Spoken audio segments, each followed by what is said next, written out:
السلام علیکم ورحمۃ اللہ وبرکاتہ۔ الحمد للہ ان الحمد للہ نحمده ونستعینه ونستغفره ونعوذ باللہ من شرور انفسنا ومن سیئات اعمالنا من يهده الله فلا مضل له ومن يضلل الله فلا هادي له واشهد ان لا الہ الا اللہ واشهد ان محمدا عبده ورسوله اما بعد فان خیر الحدیث کتاب اللہ وخیر الہدی ہدی محمد صلی اللہ علیہ وآلہ آلہ وسلم وشر الامور محدثاتها وکل محدثۃ بدعہ وکل بدعۃ ضلالہ وکل ضلالۃ فی النار۔ رب اشرح لی صدری ویسر لی امری واحلل عقدۃ من لسانی یفقہوا قولی، آمین یا رب العالمین۔ ہر قسم کی تعریف، حمد اور ثناء اللہ رب العزت کے لیے لائق اور زیبا ہے، جو ساری کائنات کا ایک و تنہا خالق، مالک، مربی اور منتظم ہے۔ درود و سلام ہو انبیاء اکرام پر، خصوصاً نبی مکرم رحمت للعالمین امام الانبیاء محمد صلی اللہ علیہ وسلم پر۔ معزز سامعین اکرام، سورہ دخان کی انشاءاللہ تعالی آیت نمبر 30 سے آج کلاس رہے گی۔ اللہ رب العزت سے دعا ہے کہ اللہ رب العزت صحیح معنوں میں قرآن کا فہم ہمیں عطا فرمائے اور اخلاص کے ساتھ عمل کرنے کی توفیق اور رفیق عطا فرمائے، آمین یا رب العالمین۔ اعوذ باللہ من الشیطان الرجیم۔ وَلَقَدْ نَجَّيْنَا بَنِي إِسْرَائِيلَ مِنَ الْعَذَابِ الْمُحِيطِ، اور البتہ یقیناً ہم نے بنی اسرائیل کو رسوا کن عذاب سے نجات دی۔ الحمدللہ، رسوا کن عذاب سے نجات اللہ رب العزت عطا کرتا ہے۔ آج ہم بھی کئی قسم کے عذاب میں ملوث ہیں، اس سے اگر ہمیں چھٹکارا چاہیے تو اس سے چھٹکارا ضرور ملے گا، اور چھٹکارا اگر ہم چاہتے ہیں تو ہمیں اللہ رب العزت کی بارگاہ میں پہنچنا ہوگا۔ بنی اسرائیل کیونکہ یہ ایک ایسی قوم ہے جس کے تعلق سے نبی کریم صلی اللہ علیہ وسلم نے فرمایا کہ جس طرح پہلے کے لوگوں نے عمل کیے ویسے ہی تم بھی کرو گے، یعنی امت محمدیہ بھی۔ وہ اگر کسی کھو میں، کسی بل میں گئے ہیں تو میری قوم بھی جائے گی، میری امت بھی جائے گی۔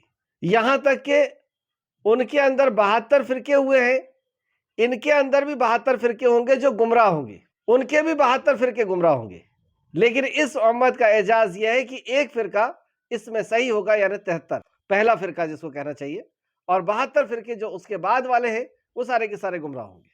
پہلا فرقہ اس لیے کہہ رہا ہوں کیونکہ وہ پہلا ہے جس میں صحابہ اکرام تھے، جس میں تابعین، تبع تابعین اور علماء اکرام۔ اللہ رب العزت ہم سب کو بھی اسی طریقے سے، جس منہج پر، جس طریقے پہ صحابہ اکرام نے عمل کیا، اس پہ عمل کرنے کی ہمیں بھی توفیق اور رفیق دے، ویسے ہی ایمان، ویسے ہی عمل کرنے کی اللہ ہمیں توفیق عطا فرمائے۔ تو بہرحال بنی اسرائیل اس سخت ترین عذاب میں ملوث کیے گئے۔ دیکھیں، عذاب بھی اللہ رب العزت کے ہی طرف سے آتا ہے، اور اس سے چھٹکارا بھی اللہ رب العزت کے طرف سے ہی ہوتا ہے۔ بنی اسرائیل جب مصر پہنچے تھے تو ان کی شان و شوکت تھی، ان کی عزت تھی، کیونکہ یہ یوسف علیہ السلام کے دور میں مصر پہنچے تھے۔ یعقوب علیہ السلام اور پھر ان کے 11 بیٹے۔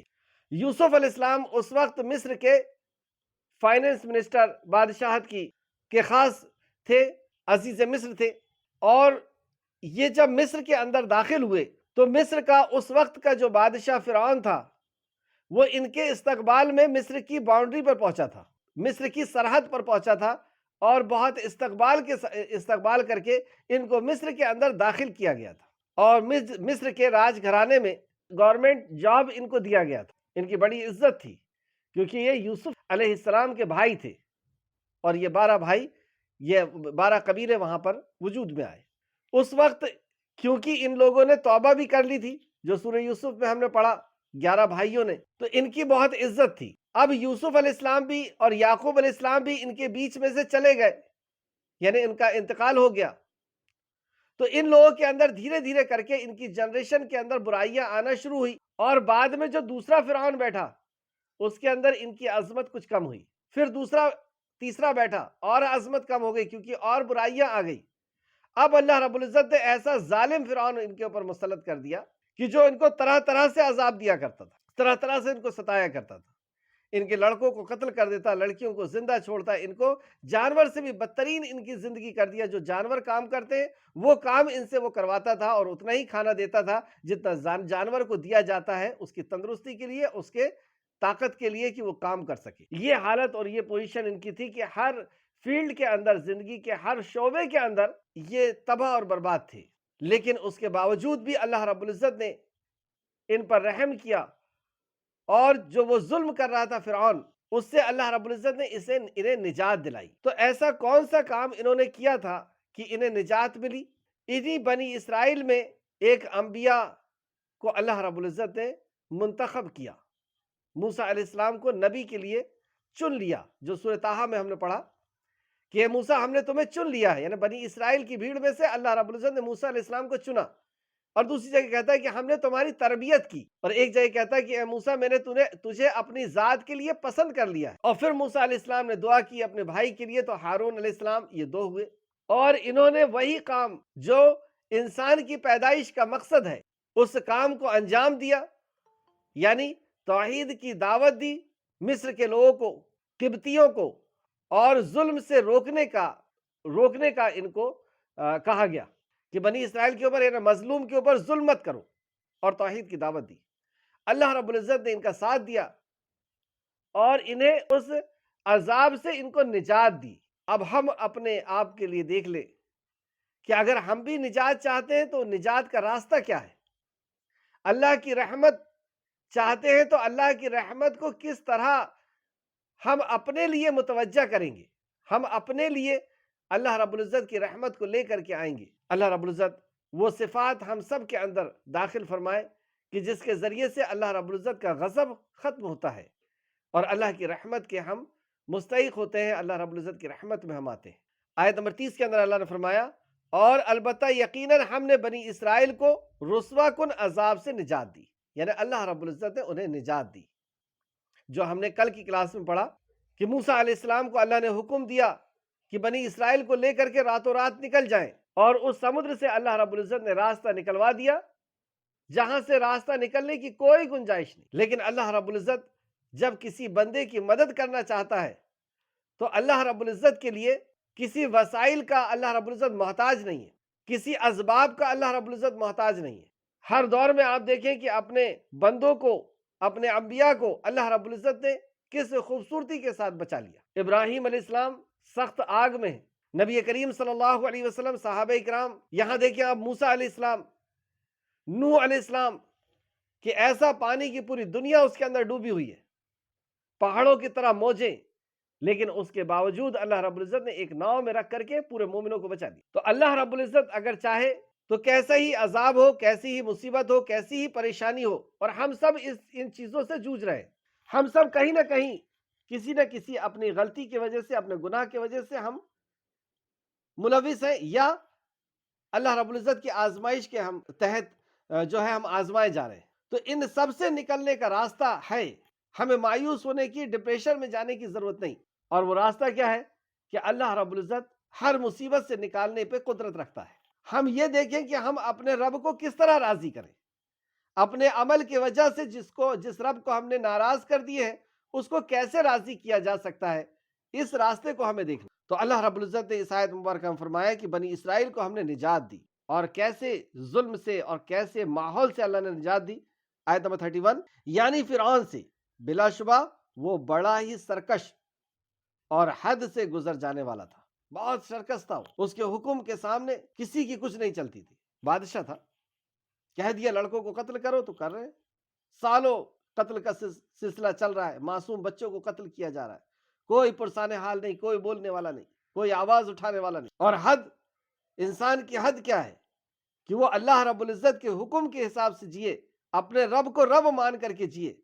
اس نے خود اپنے آپ کو رب کہہ دیا، اس قدر یہ حد سے بڑا ہوا تھا۔ تو ایسے ظالم اور جابر بادشاہ سے، ایسی بڑی حکومت سے اللہ رب العزت نے انہیں نجات دی، اور صرف نجات ہی نہیں دی، اس کے بعد اللہ فرماتا ہے آیت نمبر 33 میں، اور البتہ بے شک ہم نے بنی اسرائیل کو جانتے بوجھتے ہوئے جہانوں پر ترجیح دی، یعنی اور دوسری قوموں کے اوپر اس کو ترجیح دی۔ جہانوں کے اوپر اس قوم کو ترجیح دی، بنی اسرائیل سب کے سردار بنائے گئے۔ تو یہ اس دور کے لیے تھا کہ اس دور کے اندر یہ سارے لوگوں کے اوپر ان کو پردھانتا تھی، ان کو سرداری تھی۔ اور آج کس کو ہے؟ آج اور قیامت تک امت محمدیہ کو فضیلت ہے۔ اس کی دلیل کنتم خیر امت، تم بہترین امت ہو۔ پہلے بہترین امت بنی اسرائیل تھی، بنی اسرائیل میں انبیاء تھے، بنی اسرائیل میں کتابیں تھی آسمانی، اور بنی اسرائیل میں حکومتیں تھی۔ اللہ رب العزت نے انہیں اس بنیاد پر ترجیح دی اور وہ ساری قوموں کے اوپر افضل مانے جاتے تھے۔ لیکن جب امت محمدیہ آ گئی، یعنی نبی کریم صلی اللہ علیہ وسلم آ گئے، تو آپ امام الانبیاء بنائے گئے، اور آپ کی امت بہترین امت، سب سے اچھی امت بنائی گئی۔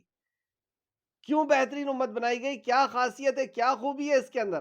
تو فرمایا کنتم خیر امت اخرجت للناس، تم بہترین امت ہو، یعنی امتوں میں سب سے بہترین۔ کنتم خیر امت اخرجت للناس، تم نکالی گئی ہو، تمہارا اخراج کیا گیا، تم نکالی گئی ہو، ناس لوگوں کے لیے، تم لوگوں کے لیے نکالے گئے ہو۔ ذرا غور تو کریں، کیا ہم لوگوں کے لیے جیتے ہیں؟ کیا ہم نے یہ سمجھا ہے کہ ہم لوگوں کے لیے پیدا کیے گئے ہیں؟ ہماری پیدائش کا مقصد ہے، ہماری امت ہونے کا مقصد ہے، کیا ہے؟ تأمرون بالمعروف وتنہون عن المنکر وتؤمنون باللہ، کنتم خیر امت اخرجت للناس تأمرون بالمعروف وتنہون عن المنکر، تم بھلائی کا حکم دیتے ہو اور برائی سے روکتے ہو، وتؤمنون باللہ، اور اللہ پر ایمان رکھتے ہو۔ اگر یہ کام نہیں کیا تو کیا ہم نے اپنی پیدائش کے مقصد کو، امت، بہترین امت ہونے کے مقصد کو پورا کیا؟ جبکہ اللہ فرماتا ہے کہ تمہیں نکالا ہی اس لیے گیا ہے، تمہاری پیدائش کا مقصد ہی ہے امت ہونے کی حیثیت سے، اور فردن فردن ہماری پیدائش کا مقصد وما خلقت الجن والانس الا لیعبدون، کہ میں نے نہیں پیدا کیا انس اور جن کو مگر اس لیے کہ وہ میری عبادت کریں۔ تو توحید ہماری پیدائش کا مقصد، کہ اللہ کی عبادت، اللہ کے غیر کا انکار۔ اور جب ہم امت میں آ گئے تو ہماری پیدائش کا مقصد اس پیغام کو لوگوں تک پہنچانا، انہیں برائی سے روکنا، شرک سے روکنا، برائی میں سب سے بڑی برائی اور اچھائی میں سب سے بڑی اچھائی، توحید سے اس کو جوڑنا۔ تو یہاں پر بنی اسرائیل کو بہترین امت کہا گیا اس دور کے اعتبار سے کہ تم کو لوگوں پر ترجیح دی گئی، بہتر تھے تم۔ آیت نمبر 33، اور ہم نے انہیں نشانیاں دی، ہم نے انہیں نشانیاں دی تھی جن میں کھلی آزمائش تھی۔ بنی اسرائیل کو نشانیاں دی تھی جس میں کھلی آزمائش تھی۔ نشانیاں یعنی آیات دی تھی۔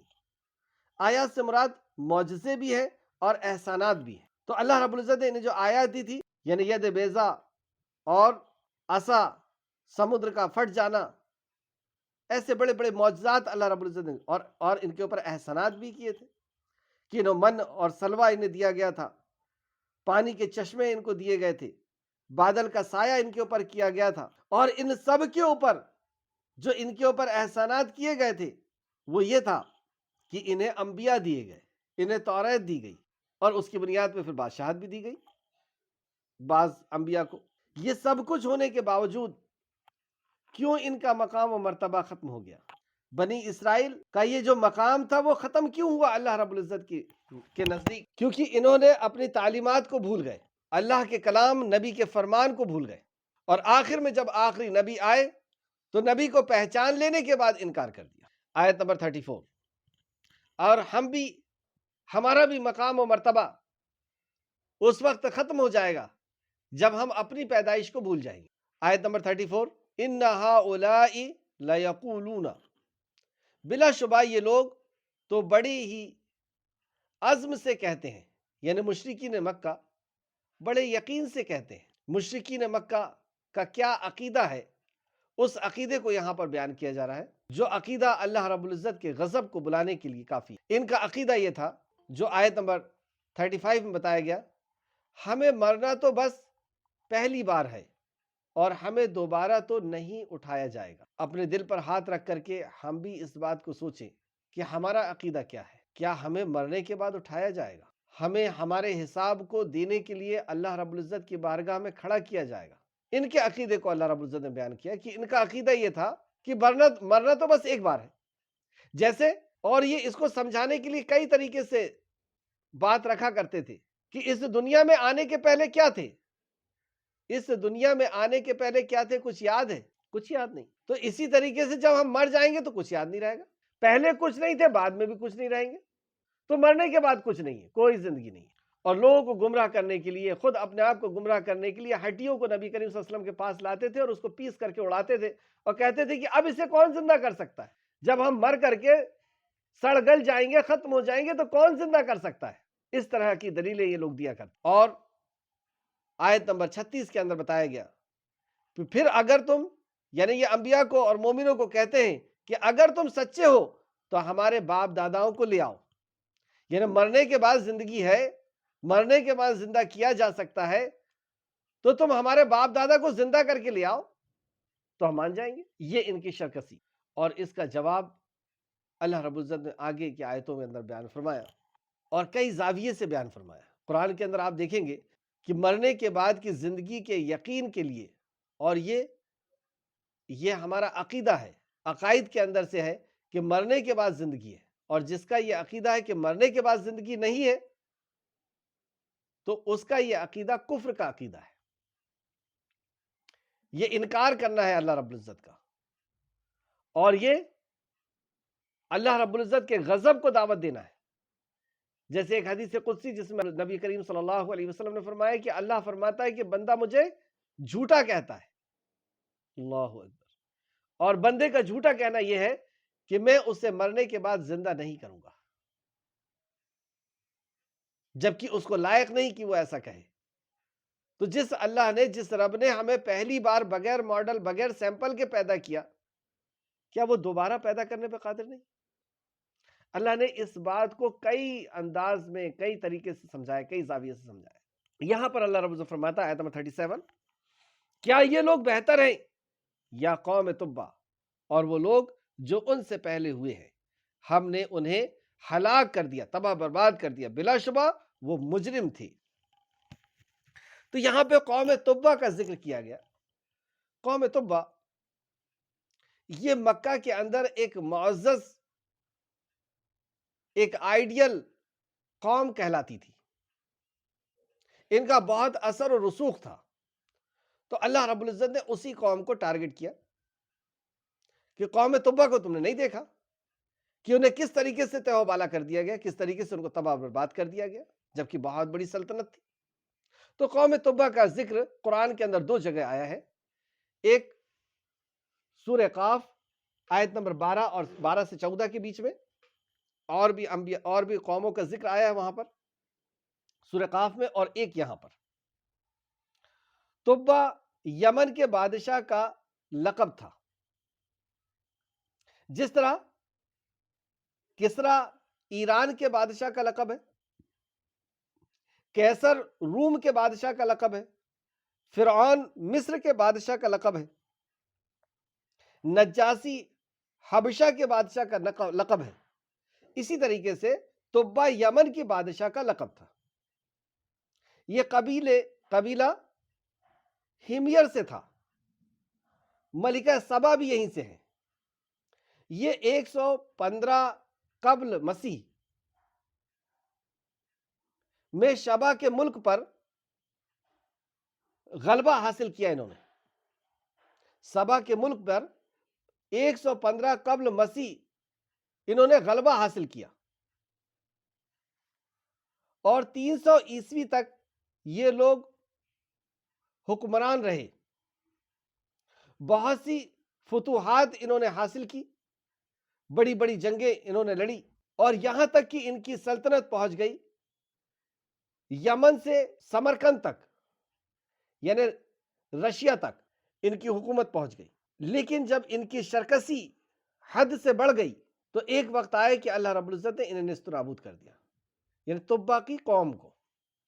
تبع کون تھے، کیسے شخص تھے، واللہ عالم اس کے بارے میں زیادہ کچھ نہیں ملتا کہ یہ توحید پرست تھے اور انبیاء نہیں کہا جا سکتا. تو بہرحال یہاں پر ایک نصیحت دینی تھی کہ تم تو ان کے سامنے کچھ بھی نہیں ہو، تم تو اپنا بڑا ان کو سمجھتے ہو، ان سے تم مرغوب ہو، ان کے انداز میں جینا تم پسند کرتے ہو، دیکھو ان کا کیا ہوا۔ جب انہوں نے سرکشی کی تو اللہ رب العزت نے انہیں بھی پکڑ لیا۔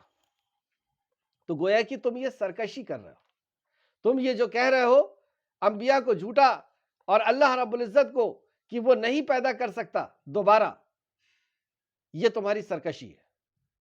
اب جواب دیکھیں آپ کیا دیا اللہ رب العزت، آیت نمبر 38، وَمَا خَلَقْنَا السَّمَاوَاتِ وَالْأَرْضَ وَمَا بَيْنَهُمَا لَعِبٍ، اور ہم نے آسمان اور زمین کو اور جو کچھ ان دونوں میں ہے اسے کھیل اور تماشے کے طور پر پیدا نہیں کیا۔ سبحان اللہ، زمین اور آسمان اور اس کے درمیان جو چیزیں ہیں انہیں ہم نے کھیل اور تماشے کے لیے پیدا نہیں کیا۔ آپ غور کریں کہ ہم جیسے جن کی کوئی وقت اور حیثیت نہیں خالق کائنات کے سامنے، ہم ہمہ لمحہ اس کے محتاج، ہم کوئی کام بغیر مقصد کے نہیں کرتے۔ ہم یہاں بیٹھے ہیں، کہیں جا رہے ہیں، کوئی کام کر رہے ہیں، ہر چیز کے پیچھے ایک ریزن ہوتا ہے، ایک مقصد ہوتا ہے، بغیر مقصد ہم کام نہیں کرتے۔ تو وہ خالق کائنات، اتنی بڑی کائنات کو اس نے کیا بے مقصد پیدا کیا ہے؟ بس تم جیو اور تم مر جاؤ، جیسے پہلے تمہارا کوئی نام و نشان نہیں تھا، بعد میں بھی کوئی نام و نشان نہیں رہے گا۔ یہ زندگی کا مقصد تھا، اس لیے پیدا کیا اللہ رب العزت نے۔ تو اللہ رب العزت نے کسی بھی چیز کو بے مقصد پیدا نہیں کیا۔ تو اللہ سبحانہ و تعالیٰ کا عدل اور اس کی ذات گرامی لہو اور لیب اور باطل سے پاک ہونے کی اس آیت کریمہ میں ذکر ہے۔ یعنی اللہ رب العزت کے عدل اس بات سے پاک ہے کہ وہ لہو اور لیب ہو، یعنی اس کا عدل، اس کا انصاف کھیل اور تماشا نہیں ہے۔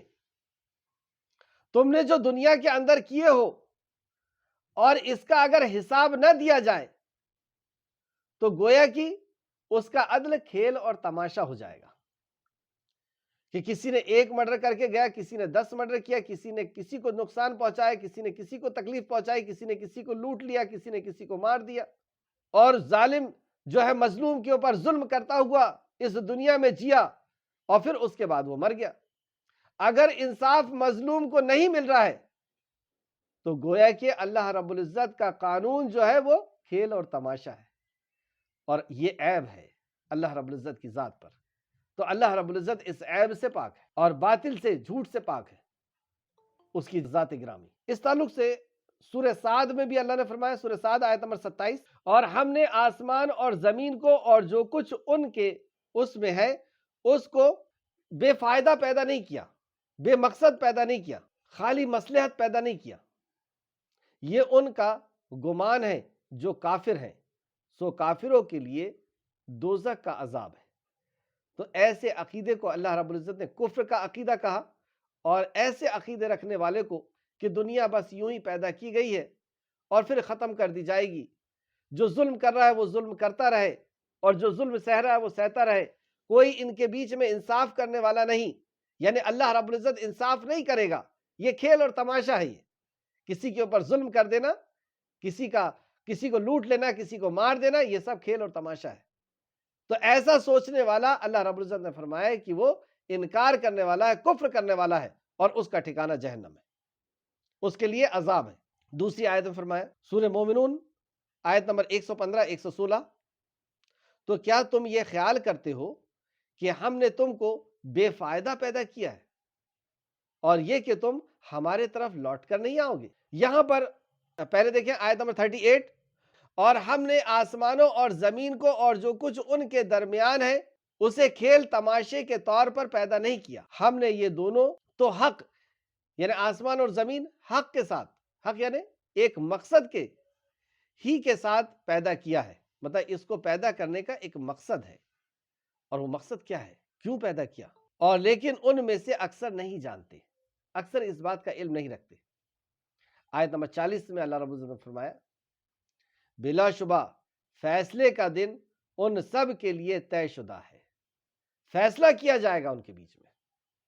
دنیا جو اللہ رب العزت نے قائم کی تھی، جو تمہیں اثر و رسوخ دیا تھا، جو تمہیں طاقت اور جوانی دی تھی، جو تمہیں دولت اور پاور دیا تھا، اللہ رب العزت اس کا حساب لے گا کہ تم نے اس کو کہاں خرچ کیا، انسانیت کے ساتھ کیا کیا، اللہ کا حق ادا کیا یا نہیں کیا، مخلوق کا حق ادا کیا یا نہیں کیا۔ خالق کے حق کے بارے میں پوچھ ہوگی، پھر مخلوق کے حق کے بارے میں پوچھ، اور خالق کے حق کے بارے میں جب پوچھ ہوگی یعنی توحید کے بارے میں، اور مخلوق کے حق کے بارے میں جب پوچھ ہوگی تو مخلوق میں سب سے پہلے ماں کا حق آئے گا، والدین کا، باپ کا حق آئے گا، پھر اسی طریقے سے رشتہ داروں کے حق، پڑوسیوں کے حق، معاشرے کا، لوگوں کا حق۔ تو یہ حقوق کے بارے میں اس سے پوچھا جائے گا۔ اگر مرنے کے بعد زندگی نہ ہو تو فیصلہ کیسے ہوگا، انصاف کیسے ہوگا؟ اور یہی عقیدہ ہمیں ہر نماز میں دہرایا جاتا ہے، مالکی یوم الدین، کہ تو بدلے کے دن کا مالک ہے۔ آج جو بھی دنیا کے اندر چل رہا ہے اس کا بدلہ اللہ رب العزت ہمیں عطا کرے گا، ذرہ ذرے کا اللہ رب العزت حساب لے گا۔ دنیا کے اندر حساب نہیں ہو سکتا، دنیا کے اندر انصاف نہیں ہو سکتا۔ اگر کسی نے ایک مرڈر کیا ہے تو اس کو سزائے موت مرڈر ہوگی، پھانسی ہوگی، اور اگر کسی نے 100 مرڈر کیا ہے تو اسے بھی ایک ہی پھانسی ہوگی۔ تو ایک کا بدلہ ہوا، ایک کے ساتھ انصاف ہوا، 99 کے ساتھ تو انصاف نہیں ہوا، اور اس کے ساتھ انصاف ہو بھی نہیں سکتا۔ کوئی چل رہا ہے، چلتے چلتے کیلے کا چھلکا بدماشی سے پھینک دیا اور کسی کا پیر اس پہ لگا، گر گیا، پیر ٹوٹ گیا، کون سی دھارا لگے گی؟ ماں کو تکلیف دے کر کے گھر سے نکلا ہے، وہ بیٹھ کر کے رو رہی ہے، کون سی دھارا لگے گی؟ تو دنیا میں انصاف نہیں ہو سکتا۔ بہت چھوٹا سا وقت ہے اس دنیا کے اندر، نہ برائی کا پھل مل سکتا ہے اور نہ اچھائی کا پھل مل سکتا ہے۔ اچھائی کا، جس نے ٹرین بنایا تھا وہ تو کب سے چلا گیا اور ٹرین ابھی تک چل رہی ہے، تو کیا اس کا فائدہ اس سے مل رہا ہے؟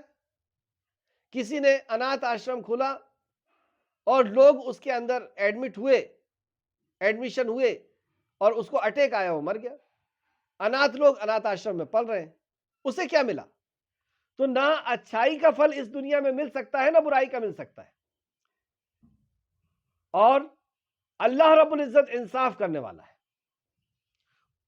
کیونکہ وہ اپنی مخلوق سے محبت کرتا ہے، کئی ماؤں سے زیادہ محبت کرتا ہے۔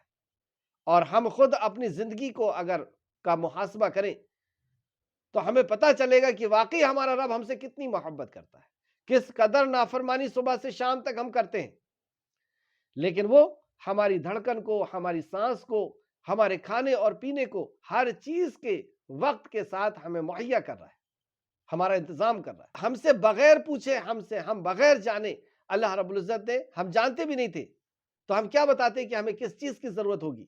اللہ رب العزت نے ہماری ہر ضرورت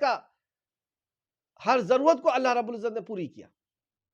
کان، آنکھ، دل، کیا کیا چیز کی ضرورت نہیں تھی، تو اللہ رب العزت کئی ماؤں سے زیادہ محبت کرتا۔ ماں کے دل کے اندر بھی محبت اسی نے ڈالا، اور اس قدر ڈالا کہ جب ہم پیدا ہوئے تھے تو محتاج تھے، لیکن اس کے اندر اس قدر محبت ڈالا ہے کہ وہ خوشی سے اور ممتا کے ساتھ، محبت کے ساتھ ہمارا لیٹ بات اور سارے کام کیے۔ تو جو رب ہم سے اتنی محبت کرتا ہے کہ ہماری پیدا ہونے کے پہلے، سورہ بقرہ کی آیت نمبر 29 میں اللہ نے فرمایا کہ دنیا کی جتنی بھی چیزیں ہیں وہ ہم نے تمہارے لیے پیدا کی۔ اور واقعی دنیا کے اوپر جب لوگوں نے ریسرچ کیا تو ثابت کر دیا کہ دنیا کی ہر چیز کہیں نہ کہیں سے گھوم پھر کر کے انسان کے فائدے کے لیے پیدا کی گئی ہے۔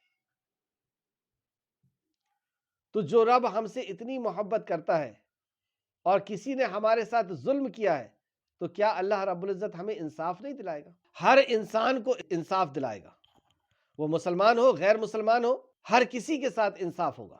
فَمَن يَعْمَلْ مِثْقَالَ ذَرَّةٍ شَرًّا يَرَهُ، جس نے ذرہ برابر بھی نیکی کی ہوگی اللہ رب العزت اس کا انصاف کرے، اس کو وہاں پہ دکھائے گا۔ تو یہ ہے اللہ رب العزت دوبارہ پھر سے پیدا کرے گا، اس کی اللہ رب العزت نے دلیل دی کہ جس نے پہلی بار بغیر ماڈل، بغیر سیمپل کے ہم کو پیدا کیا اور پہلی بار پیدا کر کے دکھا دیا، تو کیا وہ اس پر قادر نہیں ہے کہ وہ دوبارہ پیدا کرے؟ اور پیدا کرنے کے ریزن کو بتا دیا اللہ نے، اس وجہ سے میں پیدا کروں، انصاف کرنا ہے تمہارے بیچ۔ اور جس نے اللہ رب العزت کے حقوق کو اور بندے کے حقوق کو ادا کیا، حقوق اللہ اور حقوق العباد کو، تو اللہ رب العزت نے اس کے لیے مہمان خانہ تیار کیا جس کا نام جنت ہے۔ جس نے رب کو مان کر کے جیا ہے اس کو رب کا دیدار ہوگا، اور یہ نعمت میں سب سے بڑی نعمت ہے کہ جس رب کی ہم عبادت کرتے ہیں، جس کو ہم سجدہ کرتے ہیں، جس سے ہم محبت کرتے ہیں، جس کا ہم ذکر کرتے ہیں، جس کا ہم اندھیرے میں اور جس کا ہم پریشانیوں کے اندر جس سے ہم اپنی امیدوں کو وابستہ کرتے ہیں، اس رب کا دیدار۔ لیکن یہ اسی کو ہوگا جو حقوق کی ادائیگی کے بعد اس دنیا سے جائے گا۔ تو اللہ رب العزت نے یہاں پر ان کا جو اشکال تھا کہ ہم بس یوں ہی پیدا کیے گئے ہیں، جیسے ہم پہلے کچھ نہیں تھے تو بعد میں بھی کچھ نہیں رہنا، مر جائیں گے بس ختم ہو جائے گا معاملہ۔ دنیا ملی ہے، زندگی ملی ہے، آپ بھی اس پر ریسرچ کریں، پوچھیں لوگوں سے کہ تمہیں کیوں پیدا کیا گیا، تو کیا جواب دیں گے؟ ہم اس لیے بس یوں ہی پیدا کیے گئے۔ کچھ لوگوں کا یہ جواب رہے گا، کچھ لوگوں کا یہ رہے گا کہ عیش کرنے کے لیے پیدا کیے گئے تو جتنا مل رہا ہے خوب عیش کر لو۔ کچھ لوگ یوں کہیں گے کہ بچوں کے لیے پیدا کیا گیا ہے۔ تو کئی لوگ آج بے اولاد ہیں۔ اگر بچوں کے لیے ہی پیدا کیا گیا ہے ہر انسان کو تو ہر کوئی بچے والا ہونا تھا، تو کئی لوگ بے اولاد کیوں ہیں؟ مطلب اس کے لیے پیدا نہیں کیا گیا۔ کئی لوگ کہتے ہیں کہ روٹی کپڑا مکان کے لیے ہم کو پیدا کیا گیا، تو زندگی کے آخری حصے میں 50-60 سال کا انسان جب ہوتا ہے تو اس کے پاس روٹی کپڑا مکان آ جاتا ہے، ایک اچھا سا مکان بنا لیتا ہے، کچھ گزر بسر کا اس کے پاس سامان ہو جاتا ہے، پھر اس کے بعد وہ مر جاتا ہے۔ یہ مر جاتا ہے، کیوں مر گیا وہ؟ جب اسی کے لیے اس کو پیدا کیا گیا تھا، روٹی کپڑا مکان کے لیے، تو یہ جب مل جاتا ہے تو وہاں سے تو اس کی زندگی شروع ہونا چاہیے تھا، مر کیوں گیا وہ؟ یعنی اس کے لیے بھی پیدا نہیں کیا گیا ہے۔ تو ہماری پیدائش کا مقصد ہے کہ اللہ رب العزت فرماتا ہے تبارک الذی بیدہ الملک وہو علی کل شیء قدیر، بابرکت ہے وہ ذات جس کے ید میں، جس کے ہاتھ میں ملک کی بادشاہت ہے۔ الذی خلق الموت والحیات، اسی نے زندگی اور موت کو پیدا کیا ہے۔ تو زندگی اور موت کے بیچ کا پیریڈ ہم چھوٹا سا یہ جی رہے ہیں، کیوں؟ الذی خلق الموت والحیات لیبلوکم ایکم احسن عملا، کہ ہم جاننا چاہتے ہیں تم میں سے کون ہے احسن عمل کرنے والا، کون ہے نیک عمل کرنے والا، کون ہے؟ تو یہ جو نیک عمل، حقوق کی ادائیگی جو ہم کر رہے ہیں یا نہیں کر رہے ہیں، اس کا انصاف کے لیے اللہ رب العزت نے اس دن کو قائم کیا ہے، اور اس وجہ سے ہمیں پھر سے وہ پیدا کرے گا اور حساب لے گا، اور اس کے بعد اچھے لوگوں کو اچھے لوگوں کے ساتھ اور برے لوگوں کو برے لوگوں کے ساتھ شامل کرے گا، یعنی کچھ لوگ جنت والے ہوں گے اور کچھ لوگ جہنم والے ہوں گے۔ اللہ رب العزت ہم سب کو ایسا عمل کرنے کی توفیق عطا فرمائے کہ اس کے ذریعے سے ہم جنت والوں میں شامل ہوئیں، اللہ رب العزت کی رحمت میں ہم شامل ہو جائیں، آمین یا رب العالمین۔ آیت نمبر 40 پھر سے سماعت فرمائے، بلا شبہ فیصلے کا دن ان سب کے لیے طے شدہ ہے۔ کتنا کیسی آیت ہے، دیکھیں آپ، کہ ان کے لیے طے شدہ ہے، ہو کر کے رہے گا۔ تم اپنے خالق کے سامنے اکیلے اکیلے حاضر ہو کر کے رہو گے، کوئی اس کے اندر شک اور شبہ کی بات نہیں۔ جس نے تمہیں پہلی بار پیدا کیا وہ پیدا کرنے پر قادر ہے، پھر سے پیدا کرے گا اور اپنے حضور حاضر کر کے رہے گا۔ ایک ایک انسان کو اس کے بارگاہ میں حاضر ہونا ہے، اور ایک ایک انسان سے وہ خالق بات کرنے والا ہے، اس کا حساب لینے والا ہے۔ اللہم احسبنی حسابا یسیرا، اے اللہ ہمارے حساب کو آسان فرما دے، آمین یا رب العالمین۔ آیت نمبر 41، اس دن کوئی دوست کسی دوست کے کچھ کام نہیں آئے گا۔ سن لو وہ دن کیسا ہے۔ آج پریشانی اور مصیبتوں میں ہم دوستوں کو پکار لیتے ہیں، آج بگڑی بنانے کے لیے، بگڑی سدھارنے کے لیے کئی لوگ آ سکتے ہیں، جس کو استطاعت دی گئی ہے، جس چیز کی استطاعت دی گئی ہے، لیکن کل حشر کے میدان میں کسی کو کوئی طاقت نہ ہوگی۔ بگڑی بنانا تو بہت دور کی بات ہے، آپ کے حال چال پوچھنے کی بھی ہمت اور طاقت نہ ہوگی۔ نفسا نفسی کا عالم ہوگا، لوگ اپنے آپ پر گم ہوں گے۔ تو اس دن کوئی دوست کسی دوست کے کچھ کام نہیں آئے گا، ایسا ہولناک دن ہوگا۔ یعنی وہاں پر صرف ہمارے اعمال ہی ہمارے کام آنا ہے، اور نہ ان کی مدد ہی کی جائے گی، کہیں سے ان کے لیے کوئی مدد کا راستہ اور کوئی مدد کی سبیل ان کے لیے نہیں ہوگی، سوائے اس کے جس پر اللہ نے رحم کیا۔ تو جس پر اللہ رحم فرمائے بس اسی کے لیے رحم ہے، اور اللہ کس پر رحم فرمائے گا؟ ہم خود سوچ لیں، اپنے دشمنوں کو، دشمنوں پر، نافرمانوں پر، جس نے انکار کیا اس کے دین کا، اس کے نبی کا، اس کے کلام کا، اس پر، تو سوائے اس کے جس پر اللہ نے رحم کیا، بلا شبہ وہ نہایت غالب اور خوب رحم کرنے والا ہے۔ وہ غالب ہے، وہ اگر کسی پہ رحم کر دے تو کوئی پوچھنے والا نہیں، اور وہ اگر کسی کو عذاب دے دے تو کوئی پوچھنے والا نہیں، لیکن وہ خوب رحم کرنے والا ہے۔ تو اللہ رب العزت کی رحمت بہانہ تلاشتی ہر اس بندے کے لیے جو توحید پرست ہے۔ جب نام اعمال کھولے جائیں گے، جیسے ایک حدیث ملتی ہے، اور بھی کئی حدیثیں ہیں توحید پرست کے لیے، نبی کریم صلی اللہ علیہ وسلم نے فرمایا کہ ہر نبی کو دعا دی گئی جو مستجاب الدعا تھی، مطلب جو دعا قبول ہونا تھا، ہر نبی نے اس دعا کو مانگ لی، میں نے اس دعا کو بچا کر کے رکھا ہوں۔ میری دعا کا ہر وہ شخص مستحق ہوگا جو توحید پرست ہوگا، یعنی شفاعت آپ کو دی جائے گی۔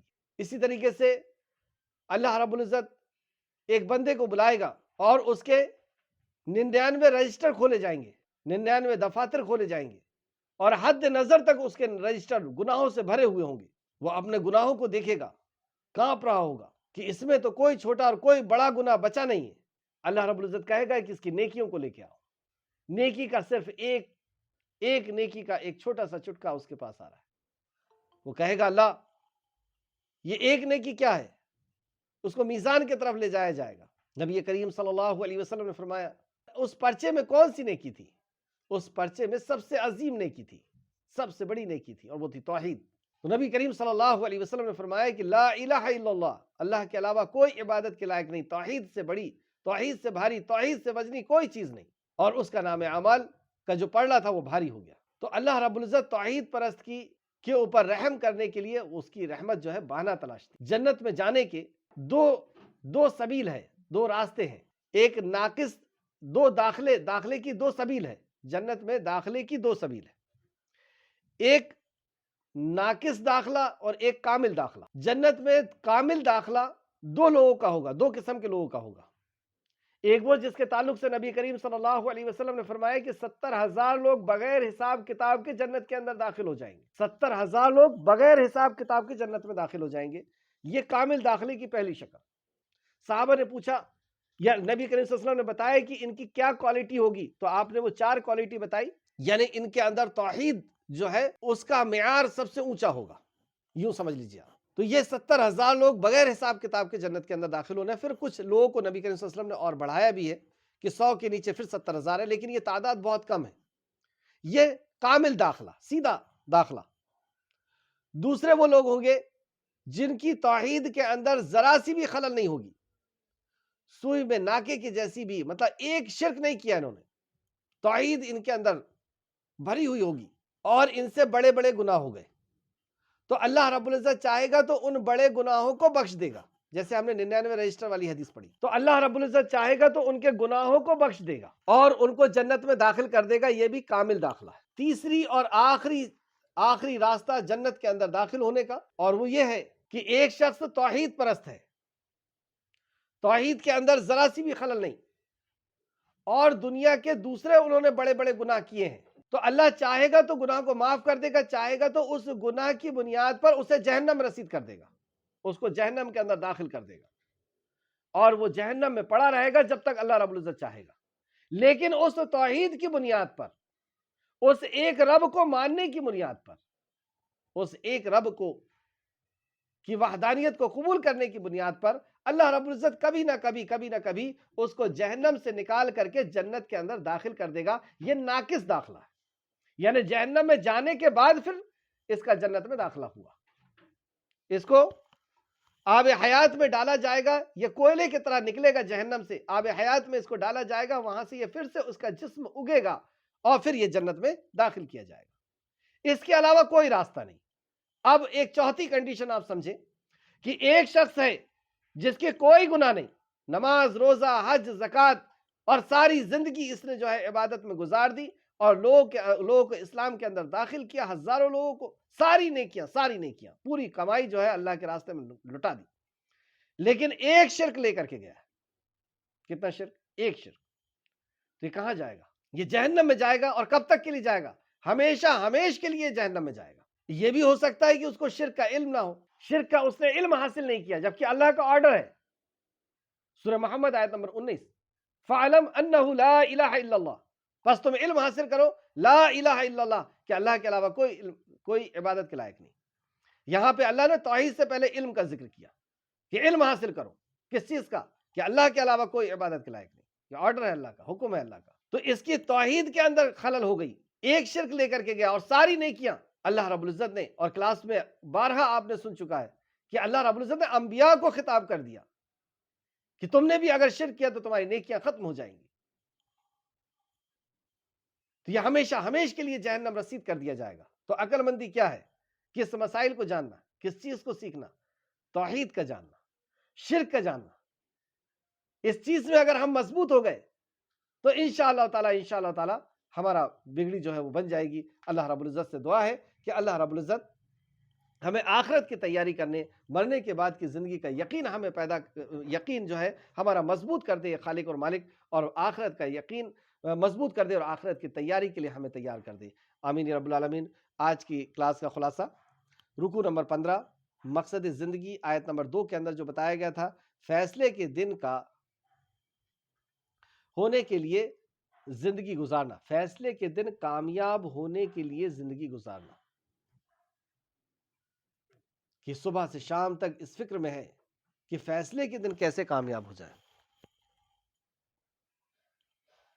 اللہ ہمارا رب ہے۔ نمبر 1، اللہ تعالیٰ نے آسمان اور زمین اور ان کے درمیان کی چیزوں کو کھیل کے طور پر پیدا نہیں کیا، بے مقصد پیدا نہیں کیا، کھیل اور تماشے کے لیے پیدا نہیں کیا، با مقصد پیدا کیا، آیت نمبر 38۔ دوسرا، اللہ تعالیٰ نے ہر چیز کو حق کے ساتھ پیدا کیا ہے، آیت نمبر 39، حق کے ساتھ، مقصد کے ساتھ۔